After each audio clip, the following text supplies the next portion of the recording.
David et Laura trop gentils avec Laetitia Hallyday, le rebondissement qu'ils vont regretter. Laetitia Hallyday contre-attaque.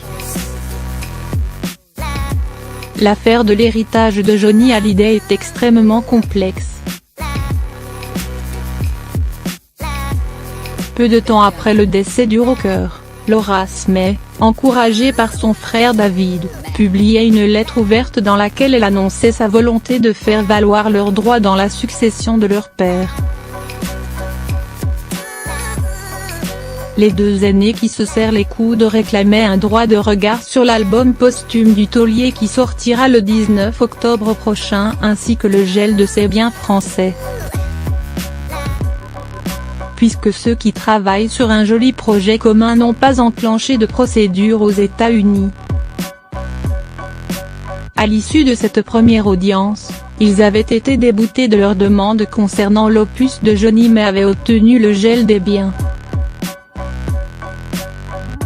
Seuls 3 actifs sont donc à la disposition de la justice française. Il s'agit des droits d'auteur du rocker, de la villa de Marne-la-Coquette et de la moitié de la villa Joy à Saint-Barth.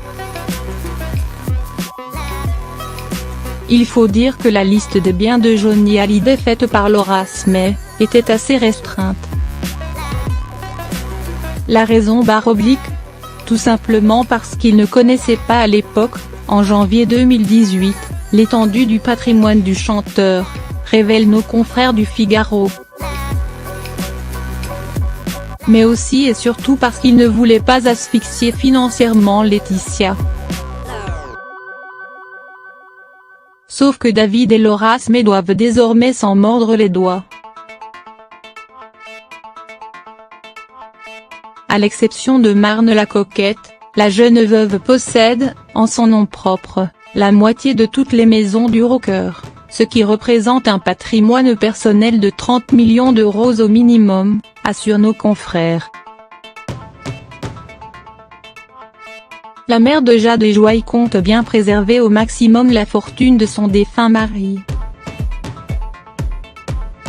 Ainsi, le représentant américain des trusts de Johnny a demandé par voie de justice l'entrée immédiate d'une liste de 17 biens dans les trusts, annonce le Figaro. Une procédure tout à fait normale, ont expliqué des proches de Laetitia à Sarah Lou Cohen, chef du service justice de BFM TV. Parmi ces biens, on retrouve les différents véhicules appartenant à Johnny, des royalties versées par ces maisons de disques françaises. Mais ce n'est pas tout.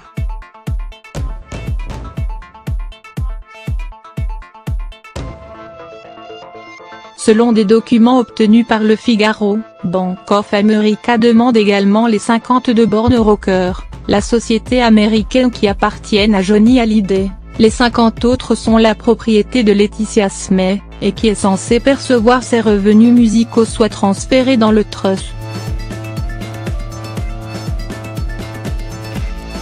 Sarah Lou Cohen révèle qu'une audience est prévue à Los Angeles pour déterminer si l'action demandée par Bank of America est valable ou pas. Action que les avocats de David et Laura peuvent contester. Mais celle-ci pourrait avoir des conséquences catastrophiques pour les deux aînés. Si tous ces biens sont intégrés à ce trust, ils deviendront complètement insaisissables, affirme la chef du service justice de BFM TV. Avec cette demande de transfert d'actifs demandée à la justice américaine, les aînés du rocker ont de quoi regretter d'avoir été trop gentils, conclut le Figaro.